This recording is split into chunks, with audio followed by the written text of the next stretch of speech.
नमस्कार दोस्तों, हमारे YouTube चैनल ऋषभ क्लासेस में आप सभी का स्वागत है। आज बात करेंगे दोस्तों सामान्य हिंदी में पार्ट 1 की बात करेंगे वर्णमाला में, जिसमें लगातार जो है यूपी टेट और C TET, REET, UP PCS, LDO तमाम जो प्रतियोगी परीक्षा में लगातार जो प्रश्न पूछे गए हैं, एच टेट हुआ आपका, जितने भी एमपी टेट इसमें और लगातार जो हिंदी में प्रश्न पूछे गए हैं उनकी आज हम बात करेंगे। पार्ट फर्स्ट है जो कि वर्णमाला से संबंधित है और 50 प्रश्न है और उनसे कुछ प्रमुख तथ्य भी हमने जोड़ रखे हैं।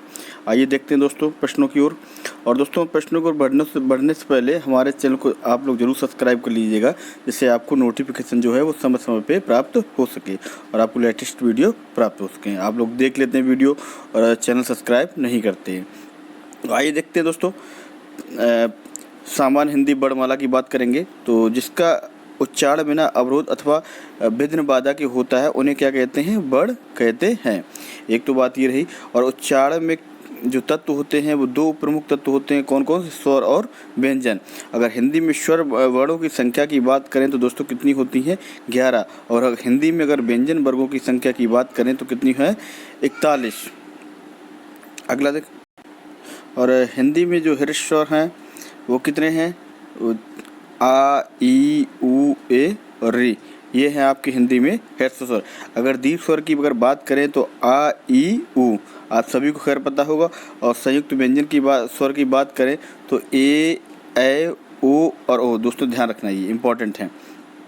और जिस स्वर के उच्चारण में तिगुना समय लगे उसे क्या कहते हैं? प्लुप्त स्वर कहते हैं। याद रखना, जिस उच्चारण में तिगुना समय लग जाता है उसे कहते हैं प्लुप्त स्वर।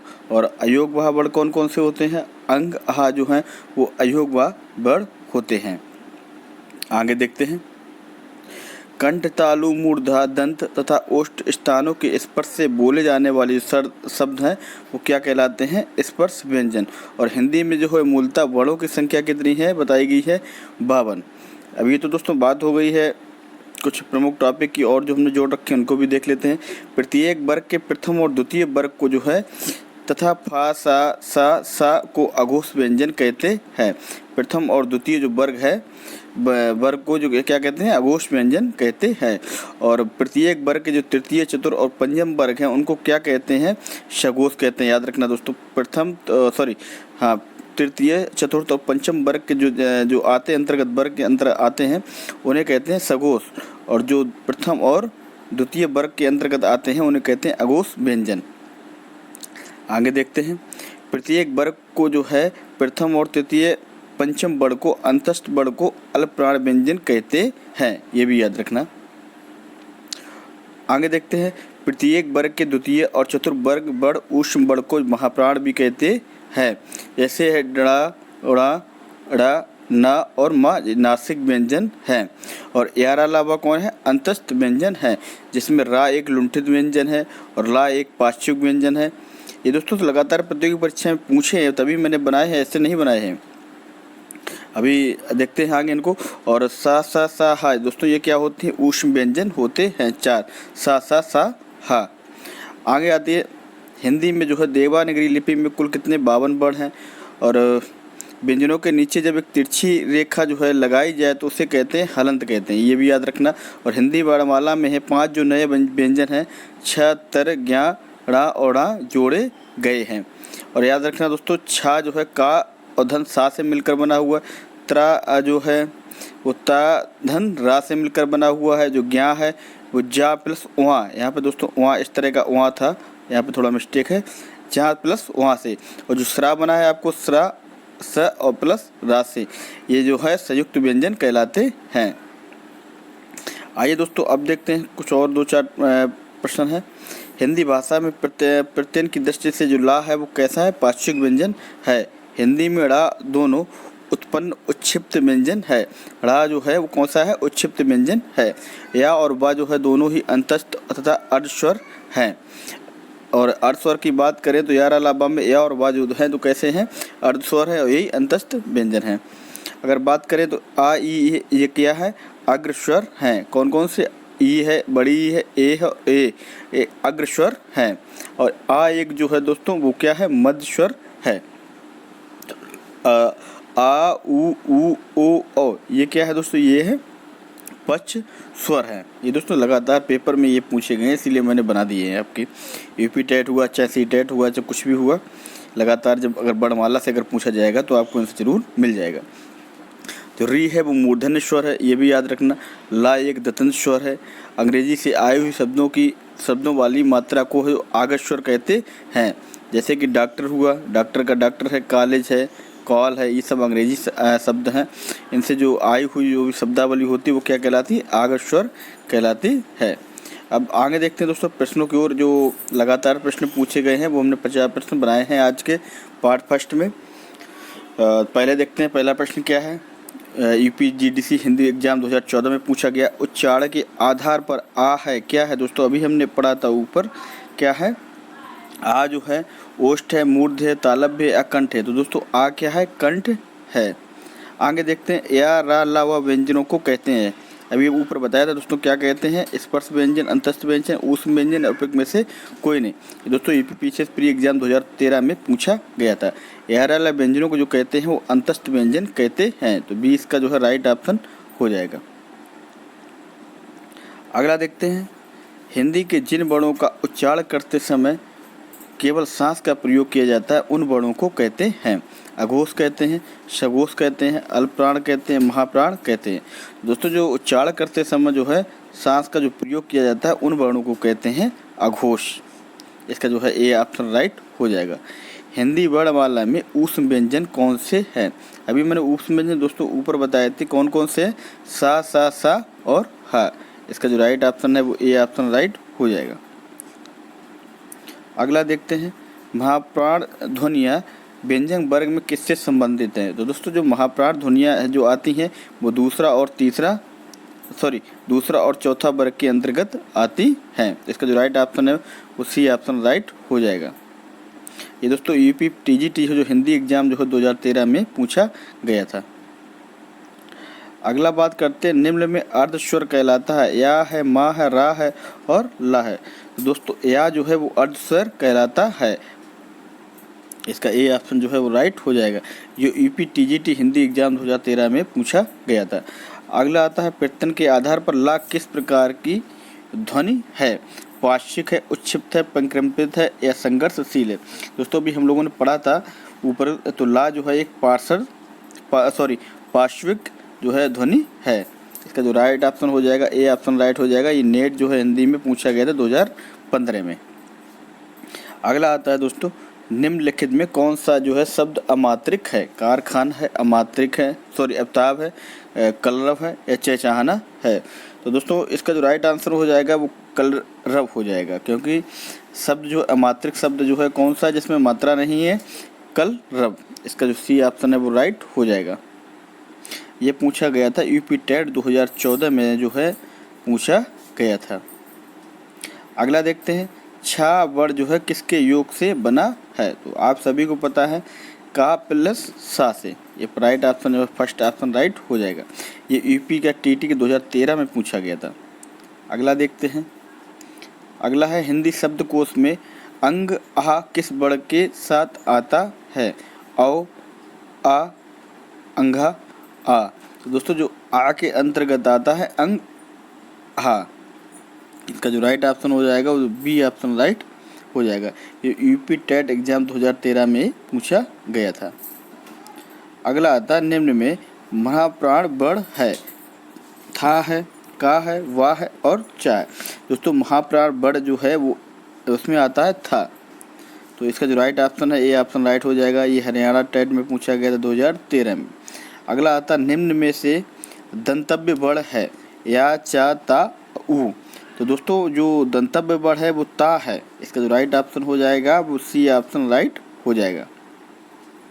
अगला आता है दोस्तों घा का जो है उच्चारण स्थान कौन सा है? मूर्धा है, कंठ है, तालु है या दंत है? तो जो घा का जो उच्चारण स्थान है वो कंठ होता है, याद रखना आप लोग। बी ऑप्शन राइट हो जाएगा। यूपी टेट 2013 में ही आया था। अगला आता है इनमें से कौन सा व्यंजन जो है अल्प प्राण है? तो अल्प प्राण जो व्यंजन के अंतर्गत आएगा इसमें सी हो जाएगा ऑप्शन राइट। चा जो है अल्प प्राण व्यंजन है। ये यूपी PGT हिंदी 2013 में पूछा गया था। अगला आता है इनमें से कौन सा जो वर्ड है स्पर्श व्यंजन नहीं है। का है, चा है, टा है, या है। तो दोस्तों स्पर्श व्यंजन की अगर बात करें तो या जो है स्पर्श व्यंजन नहीं है। ये अंतस्थ व्यंजन के अंतर्गत आता है, या, रा, ला और बा। इसका जो राइट ऑप्शन है डी ऑप्शन राइट हो जाएगा। अगला आता है हिंदी की स्पर्श घोष महाप्राण और ओष्ठ ध्वनि ध्वनि हैं, कौन कौन सी हैं। भा है, या ठा है, या था है, या हा है। दोस्तों हिंदी को जो स्पर्श घोर महाप्राण ओष्ठ ध्वनि है वो भा है। इसका जो इसमें हलंत भी दोस्तों लगा था, इसमें मिट गया थोड़ा ऐसे करके, तो इसका ये ऑप्शन जो है वो राइट हो जाएगा। अगला देखते हैं हिंदी की तालव्य ध्वनियाँ हैं। तो हिंदी की जो तालव्य ध्वनियाँ हैं वो कौन कौन सी है। चा है, छा, जा, झा। तो ये हो जाएगा इसका right option, A option right हो जाएगा। अगला देखते हैं हिंदी की स्पर्श घोष महाप्राण दंत ध्वनि है। भा है, ठा है, था है, या हा है। ये जीआईसी लेक्चर एग्जाम जो है 2012 में पूछा गया था। तो दोस्तों हाँ, कौन सी ध्वनि जो है अल्प प्राण है। इसका जो राइट ऑप्शन हो जाएगा खा, धा, था, अता। तो इसका जो राइट ऑप्शन हो जाएगा था आ जाएगा, कि जो अल्प प्राण ध्वनि है वो था इसमें है। तो इसका जो राइट ऑप्शन है वो सी ऑप्शन राइट हो जाएगा। अगला देखते हैं इनमें से कौन सी ध्वनि जो है अंतस्थ नहीं है।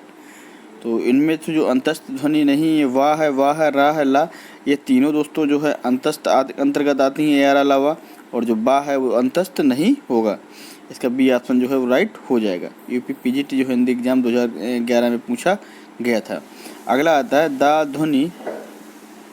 दा ध्वनि का उच्चारण स्थान का आधार होता है। तालव्य होता है, दंत होता है, कंठ होता है, ओष्ठ होता है। तो दोस्तों दा ध्वनि का जो उच्चारण स्थान होता है वो दंत होता है। दा से दंत, ऐसे ही याद आप रखना। तो इसका जो बी ऑप्शन है वो राइट हो जाएगा। यूपी पीजीटी एग्जाम जो है 2011 में पूछा गया था।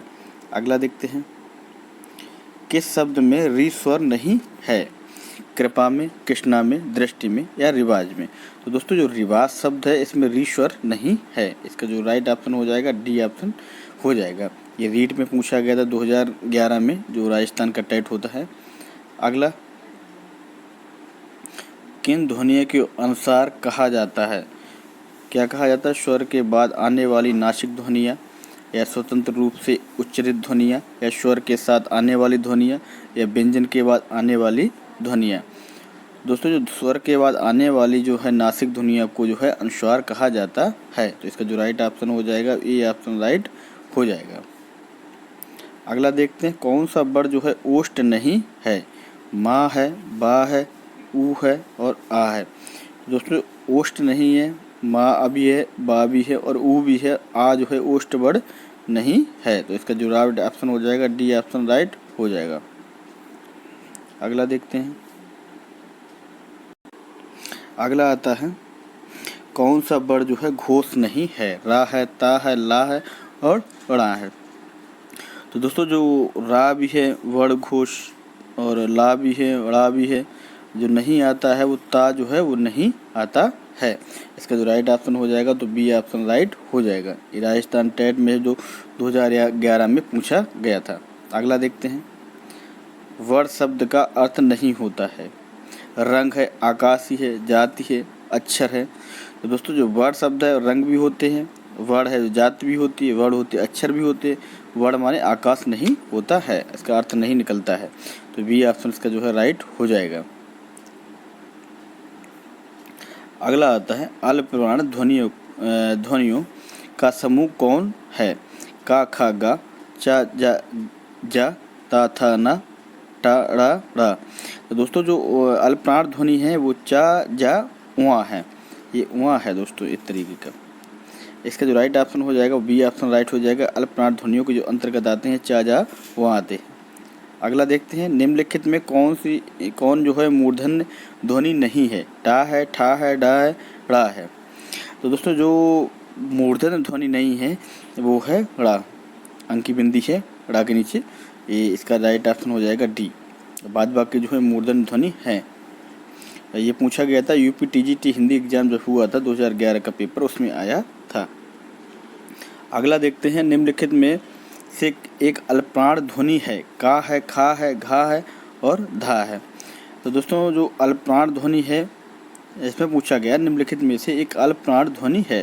तो अल्पप्राण दोस्तों अंतर्गत आता है का आता है। इसका जो राइट ऑप्शन हो जाएगा तो ए ऑप्शन राइट हो जाएगा का। अगला देखते हैं, इनमें से कौन सी जो ध्वनि है अंतस्थ नहीं है। ध्वनि अंतस्थ नहीं है। यार अलावा दोस्तों अंतस्थ होती है, जो बा बचा हुआ है वो अंतस्थ नहीं होगा। बी ऑप्शन राइट हो जाएगा। ये पीजीटी में 2015 में पूछा गया था, 11 में। अगला आता है, द्वा ध्वनि का उच्चारण स्थान का आधार होता है, तालव्य या दंत या कंठ या ओष्ठ। तो दोस्तों दा ध्वनि का जो उच्चारण स्थान का आधार होता है वो दंत होता है। इससे पहले मैं एक बार बता चुके हैं, ये रिपीटेड क्वेश्चन है। बी ऑप्शन राइट हो जाएगा। ओ औ किस प्रकार के वर्ण हैं, तालव्य है या मूर्धन्य है या दंतोष्ठ है या कंठोष्ठ है। दोस्तों ओ और जो है वो कंठोष्ठ प्रकार के वर्ण हैं, तो इसका जो डी ऑप्शन है वो राइट हो जाएगा। अगला देखते हैं, निम्नांकित में अघोष अल्पप्राण ध्वनि कौन सी है। यूपी पीजीटी जो है हिंदी 2010 में पूछा गया था, अल्पप्राण ध्वनि कौन सी है। झा है, ठा है, जा है, का और ता है। तो दोस्तों अघोष जो अल्पप्राण ध्वनि है वो का और ता है। इसका जो राइट ऑप्शन है वो डी ऑप्शन राइट हो जाएगा। अगला देखते हैं,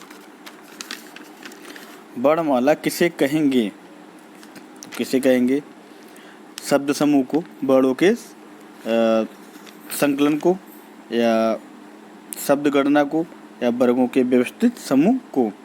तो दोस्तों वर्णों के व्यवस्थित समूह को हम क्या कहेंगे, वर्णमाला कहेंगे। तो इसका जो राइट ऑप्शन है वो डी ऑप्शन राइट हो जाएगा। ये यूपी टीजीटी हिंदी 2009 में आया था। अगला देखते हैं, हिंदी की स्वा ध्वनि है। हिंदी की शा ध्वनि है, मूर्धन्य है, तालव्य है या दंत है, ओष्ठ है। तो दोस्तों हिंदी की जो सा ध्वनि है वो तालव्य है। बी ऑप्शन राइट हो जाएगा। अगला आता है, भाषा की सबसे छोटी इकाई कौन सी है। शब्द है, व्यंजन है, स्वर है या वर्ण है। तो दोस्तों जो भाषा की सबसे छोटी इकाई है वो क्या है, वर्ण है। तो डी ऑप्शन राइट हो जाएगा। ये पूछा गया था यूपी टीजीटी हिंदी एग्जाम 2009 में। अगला देखते हैं, हिंदी की बा ध्वनि है, दंत ध्वनि या ओष्ठ ध्वनि या वय ध्वनि या तालव्य ध्वनि। ये जीआईएससी लेक्चरार 2009 में आया था। तो हिंदी की बा ध्वनि दोस्तों किसके अंतर्गत आती है, ओष्ठ ध्वनि के अंतर्गत आती है। तो इसका जो राइट ऑप्शन है वो बी ऑप्शन राइट हो जाएगा। अगला आता है दोस्तों, निम्नलिखित वर्णों में कौन सा जो मूर्धन्य ध्वनियों का है। तो दोस्तों मूर्धन्य ध्वनियों की अगर बात करें